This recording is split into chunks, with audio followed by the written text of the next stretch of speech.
तो जैसा कि मैंने फिजिक्स और केमिस्ट्री की ऑलरेडी 45 डेज मास्टर प्लान वाली वीडियो अपलोड कर दी है। फिजिक्स पे तो बहुत अच्छा रिस्पांस था, केमिस्ट्री पे आप लोगों ने रिस्पांस नहीं दिखाया था। आई होप कि आप लोग मेरी बातों को समझेंगे और जाके केमिस्ट्री वाली वीडियो भी देख लेंगे। कैसे करना है, कैसे लास्ट के टाइम पे यूटिलाइज करना है, एनसीईआरटी किस तरीके से अप्रोच करनी है, इन टेक्स्ट क्वेश्चन लगाना है, exemplar, single correct, multiple correct, NEET, AIIMS, IEEE, इन सब के क्वेश्चंस आपको एक जगह पे कैसे अप्रोच करके होलिस्टिक अप्रोच लेके कैसे चलना है, लास्ट में आपको क्या करना है कि 140 से 180 नंबर आपके केमिस्ट्री में आ जाएं, वो मैं ऑलरेडी पिछले वीडियो में बता चुका हूँ, तो आप देख लीजिए। इस वीडियो में हम लोग बायोलॉजी पे, प्योर कॉन्सेप्चुअल बायोलॉजी पे बात करेंगे कि बायोलॉजी को लास्ट के टाइम पे करना कैसे होता है और करके नंबर को बढ़ाना कैसे होता है। पढ़ तो हर कोई रहा है, क्वेश्चन तो हर कोई कर रहा है, लेकिन नंबर सबके नहीं बढ़ रहे हैं ना। और नंबर कैसे बढ़ाने हैं, और ये 50% ऑफ द टोटल मार्क्स को कवर करता है। तो सबसे ज़्यादा मेहनत इसी पे करना है हमको। 340 350 तक नंबर अगर हमने बायोलॉजी में स्कोर कर लिया तो हमारा सिलेक्शन की रास्ता जो है बहुत ही आसान हो जाता है।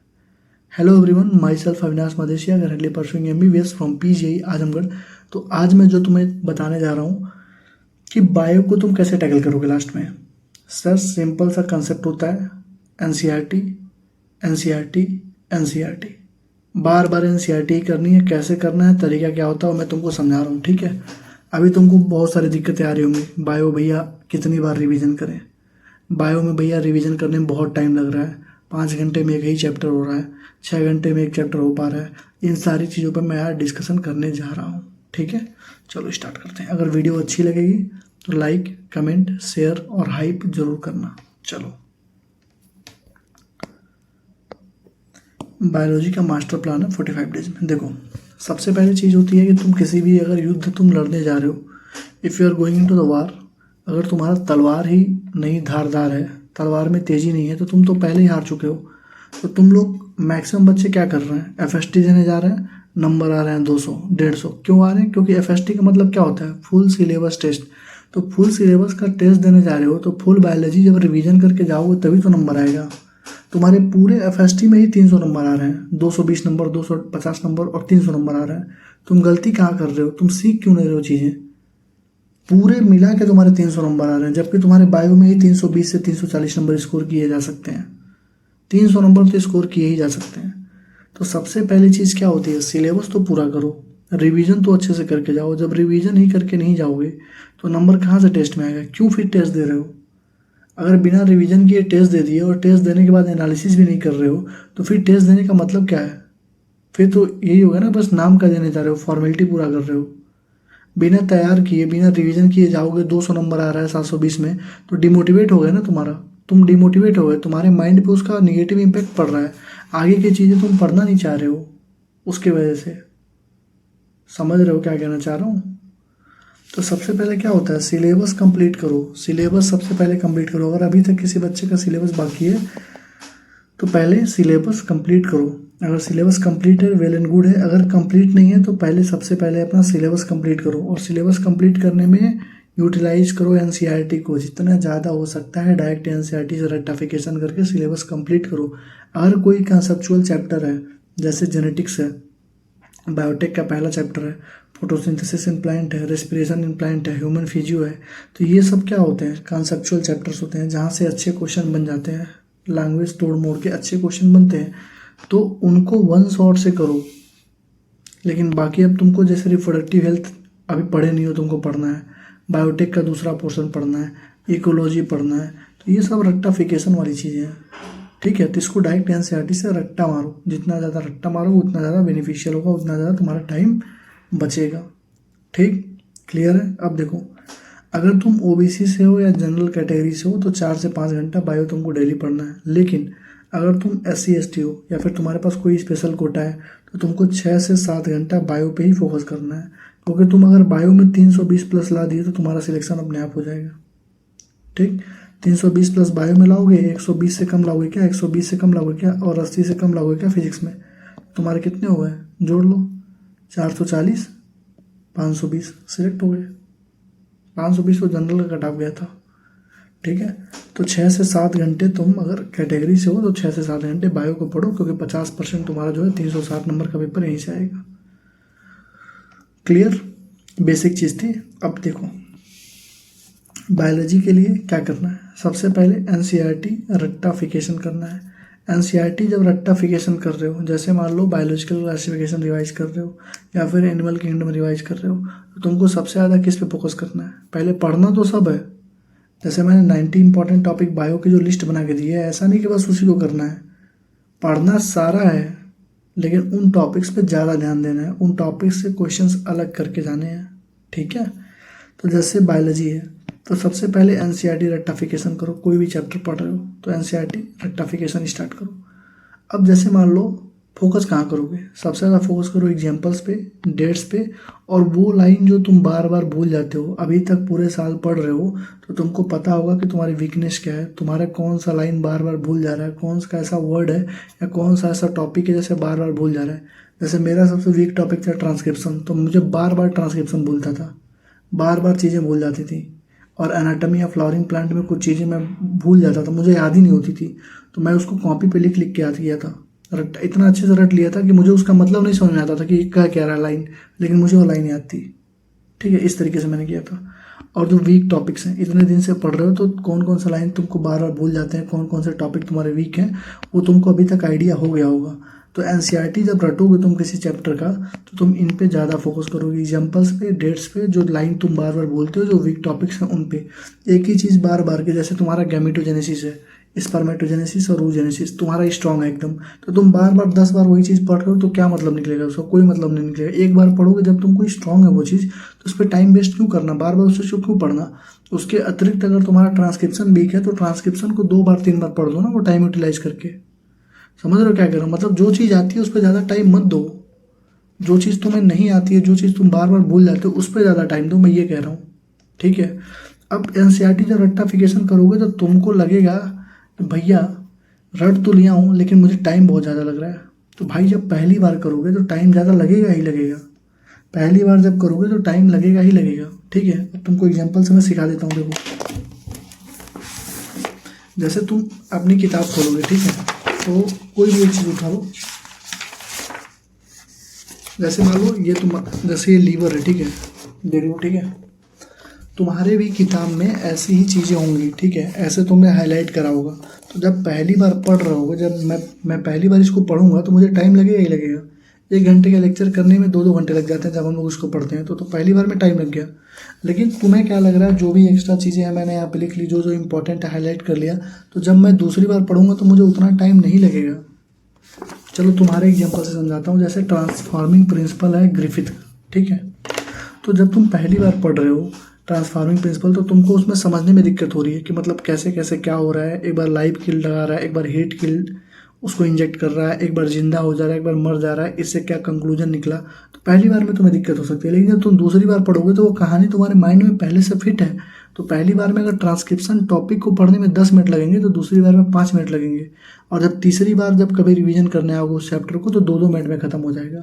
और बहुत सारे बच्चे मुझे मैसेज किए थे कि भैया लास्ट के टाइम पे जब हमारे पास मतलब 1 दिन 2 दिन बचेगा तो कैसे करेंगे हम लोग पूरा चीज़।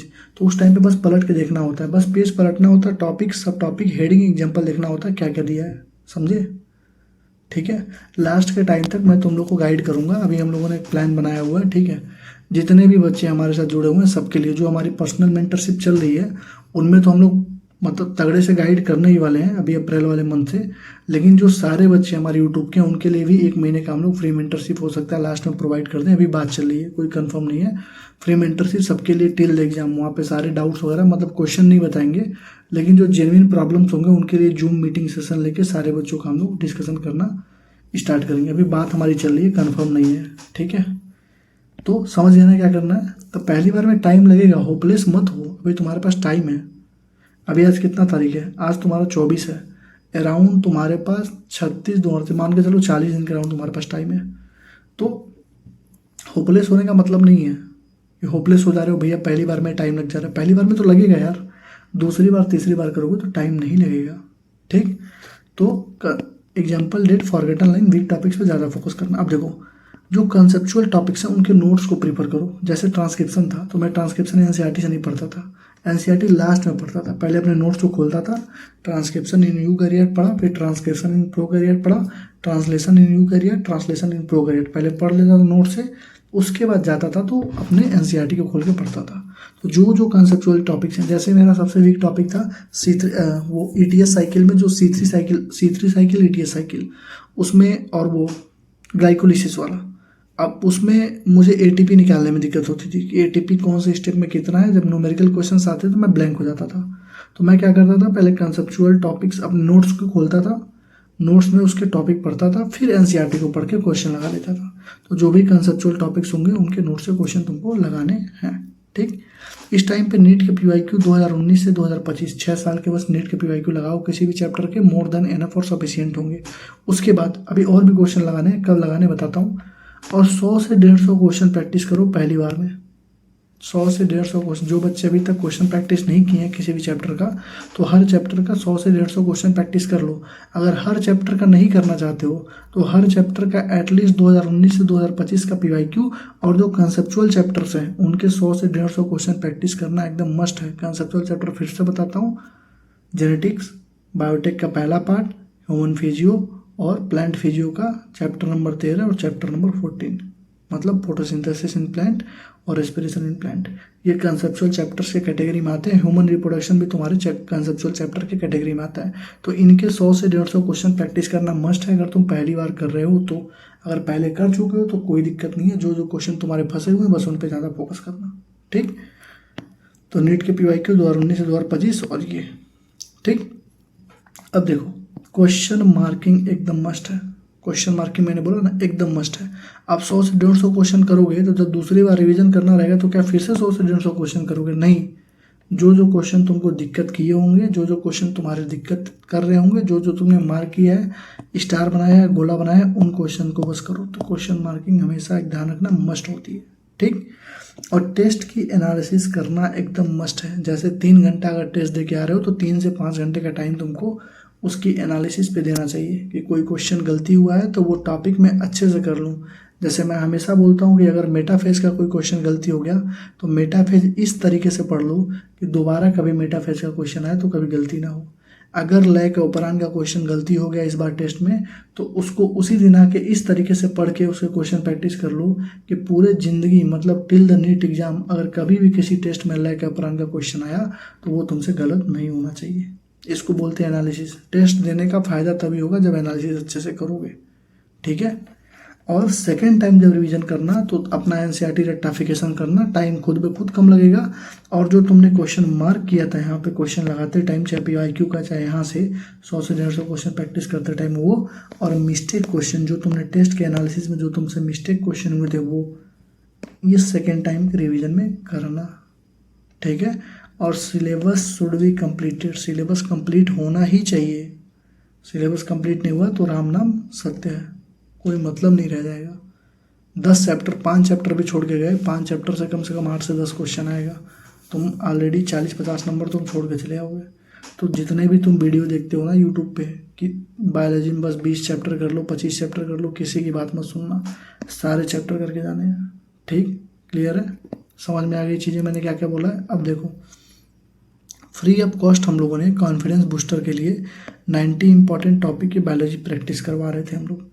एक बार मैंने क्या बोला था कि कम से कम 50 लोग लाइव में आएंगे तो हम लोग चालू रखेंगे। एक बार बंद किया, 2 बार बंद किया, 3 बार बंद किया क्योंकि तुम लोग देख नहीं रहे थे। चौथी बार हम लोगों ने परमानेंट उसको बंद कर दिया है। सारी डीपीपी जितने भी टॉपिक्स अभी बचे हुए थे, लगभग 40 टॉपिक हम लोगों ने कराया था सॉल्यूशन के साथ, और बाकी के जो टॉपिक्स बचे हुए हैं उन सारे के पीडीएफ विथ आंसर की के सॉल्यूशन के साथ मैंने ग्रुप में, बायोलॉजी वाले ग्रुप में अपलोड कर दिया है। टेलीग्राम का लिंक डिस्क्रिप्शन में है, ज्वाइन कर लो, वहाँ पे अपलोड कर दिया है। एक एक दिन में 3-3 टॉपिक, 4-4 टॉपिक खुद से सॉल्व कर लिया करो। बहुत अच्छे क्वेश्चन है, 260 से लेके 280 तक के क्वेश्चन यहाँ से आ जाएंगे, तुम्हारे बन जाएंगे। ठीक है, तो इन क्वेश्चन प्रैक्टिस अच्छे से करके जाना, कॉन्फिडेंस बूस्टर की तरह काम करेंगे। पहले ये काम करना, फिर इनको ज़रूर करके जाना। ठीक है, और हमेशा की तरह मैं फिर से बोलूँगा, नीट 2026 तुम्हारा होगा।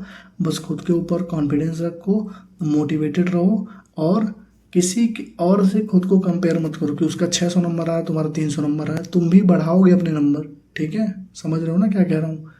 और जिन भी बच्चों के मतलब जो फ्री मेंटरशिप के बारे में हम लोग बात कर रहे हैं, अगर तुम्हारा रिस्पॉन्स सही रहा वीडियोस पे या फिर कमेंट सेक्शन में बोल देना भैया चाहिए कि नहीं चाहिए, तो हम लोग सोच रहे हैं कि मतलब जूम मीटिंग ले लेके जितने भी तुम्हारे डाउट्स हो उसको क्लियर करें। ठीक है, पर्सनल मेंटरशिप वाले वो हैम्पर नहीं करेंगे। ठीक है, तुम लोग परेशान मत होना, तुम्हारे कॉल मीटिंग जो टाइम चल रहे हैं वो चलते रहेंगे, तुम्हारे डाउट डिस्कशन सब चलते रहेंगे। लेकिन जो पूरे भी बच्चे बाकी भी बच्चे, क्योंकि लास्ट ईयर है मेरा, इसके बाद यूट्यूब वगैरह सब बंद करेंगे हम लोग। ठीक है, मैं स्पेशली बंद करूँगा, हैंड ओवर करूँगा दूसरों को, कोई और चलाएगा। ठीक, क्योंकि मुझे अपना पीजी का प्रिपरेशन करना है और कर ही रहे हैं हम लोग, लेकिन थोड़ा और अच्छे से करना है। ठीक है, तो ये सारी चीज़ें मैं अपने एंड से बंद करूँगा, बाकी लोग अपना चलाते रहेंगे। तो मेंटरशिप वगैरह जो भी है हम लोग सोच रहे हैं 1 महीने में अच्छे से गाइड करें ताकि ज़्यादा से ज़्यादा बच्चों को बेनिफिट हो सके। ठीक है, तो कमेंट सेक्शन में अपनी राय ज़रूर बताना। ठीक है, all the best, thank you. और लाइक कमेंट शेयर सब्सक्राइब और हाइप जरूर करना। ये जो चीज़ बता दिया हूँ मैं, बस इसी को फॉलो करो, बार बार फॉलो करो, बार बार जितनी बार इस लूप को रिपीट करोगे 4 से 5 बार कर लो, 340 के प्लस ही नंबर आएगा। और 340 प्लस अगर किसी बच्चे के बायो में आ जाते हैं तो तुम उनसे पूछना, उनका सिलेक्शन का चांस बहुत ज़्यादा बढ़ जाता है। बहुत ही कम ही बच्चे होते हैं जिनका 340 प्लस बायो में आने के बाद भी सिलेक्शन नहीं होता। क्यों? क्योंकि एक भी क्वेश्चन अटेम्प्ट नहीं किए होते हैं फिजिक्स का। लेकिन जो बच्चा 340 प्लस ला दिया और 20, 22, 25 क्वेश्चन भी फिजिक्स में अटेम्प्ट कर लिया, सिलेक्शन उसका तय है, बहुत अच्छे कॉलेज में जाता है। ठीक है, समझे? क्लियर है? चलो, ऑल द बेस्ट, अच्छे से पढ़ाई करना। आगे बढ़ने से पहले थोड़ा सा कोर्सेज के बारे में बता देना चाहता हूँ अपने। ठीक है, जो भी ये डीपीपी वगैरह चल रही है, तुमको ये भी सोच रहे होगे तुम लोग कि मतलब इसका पूरा फुल लेक्चर कहाँ पे है। लेक्चर देखने के बाद जो डीपीपी करता है इंसान, जहाँ मैं बार बार बोल रहा हूँ कि पहले 80 इंपॉर्टेंट टॉपिक करके आओ, तो हमारा एक पूरा प्रॉपर कोर्स भी है 80 इंपॉर्टेंट टॉपिक फिजिक्स का, जिसमें ये जो सारे 80 इंपॉर्टेंट टॉपिक्स हैं उनके लेक्चर्स, मतलब पूरे पहले नोट्स, फिर उसकी ट्रिक्स, उसके सारे टिप्स, उसके बाद हर टॉपिक पे 30 से 40 क्वेश्चन प्रैक्टिस कराया गया है। अराउंड मतलब 3000 से 4000 क्वेश्चन तुमको यहाँ पे प्रैक्टिस करवाया गया है। ठीक है, और ये इतने ज़्यादा इंपॉर्टेंट है कि हर साल इससे क्वेश्चन आते ही आते हैं। नीट 2023 में, ठीक है, नीट 2023 में इससे 152 नंबर के क्वेश्चन आए थे। 2024 में 188 आउट ऑफ 200 नंबर के क्वेश्चन आए थे। और 2025 में 136 नंबर के क्वेश्चन आए थे। और अगर विद फार्मूला चलते तो 156 नंबर के क्वेश्चन आए थे। सारे के सारे प्रूफ वीडियो हमारे यूट्यूब पर पड़े हुए हैं, जाके देख सकते हो, क्रॉस वेरीफाई कर सकते हो। ठीक है, तो इसलिए हम बोलते हैं कि 80 इंपॉर्टेंट टॉपिक फिजिक्स अगर कोई बच्चा करता है तो 120 नंबर मिनिमम उसके फिक्स हो जाते हैं। ठीक है, क्योंकि 80 इंपॉर्टेंट टॉपिक नहीं, तुम्हारे पूरे के पूरे 80% सिलेबस होता है। उसी तरीके से हमारा केमिस्ट्री का भी बैच है 80 इंपॉर्टेंट टॉपिक का, इसके भी डेमो लेक्चर पड़े हुए हैं, कोई चाहे तो खरीद सकता है हमसे, पूरा फुल कोर्स भी खरीद सकता है। ठीक है, तो ये जो बैच केमिस्ट्री का है इसमें तुम्हारे टोटल 60 घंटे के लेक्चर हैं और फिजिक्स में टोटल 55 घंटे के लेक्चर हैं। दोनों अगर कोई फिजिक्स करता है तो 120 नंबर मिनिमम आएंगे, और कोई केमिस्ट्री और अवतार का पार्ट 3 कर लेता है तो 160 से 180 नंबर उसके गारंटेड है। क्वेश्चन इनऑर्गेनिक ऑर्गेनिक में एच फंस जाते हैं, उसके बाहर कुछ पूछा नहीं जाता है। ठीक है, अगर किसी को ये बैचेस चाहिए तो व्हाट्सअप कर दो 7307528981 पे। इस पर व्हाट्सअप करोगे, एक QR जाएगा, बोलोगे भैया बैच चाहिए, QR जाएगा, पे करोगे, स्क्रीनशॉट दोगे तो तुम्हें ग्रुप में ऐड कर दिया जाएगा। प्राइवेट ग्रुप है सारे, वहाँ पे टेलीग्राम पे तुम्हें ऐड करके सारे लेक्चर प्रोवाइड कर दिए जाएंगे। ठीक है, फिजिक्स की फीस है 500, केमिस्ट्री की 250 है, अवतार पार्ट 3 की 250 है। अवतार के पार्ट 3 में हम लोगों ने एम्स IEEE जेईई के एजर्सन रीजन स्टेटमेंट बेस्ड वाले सारे क्वेश्चंस के थ्रू पूरा का पूरा चैप्टर रिवाइज करवाया है। ठीक है, अगर तीनों को एक साथ लेता है तो 950 रुपीज़ उसकी फीस पड़ेगी। ठीक है, तो व्हाट्सअप कर दो अगर किसी को कोई भी बैच लेना तो। ठीक है, थैंक यू, आगे बढ़ते हैं।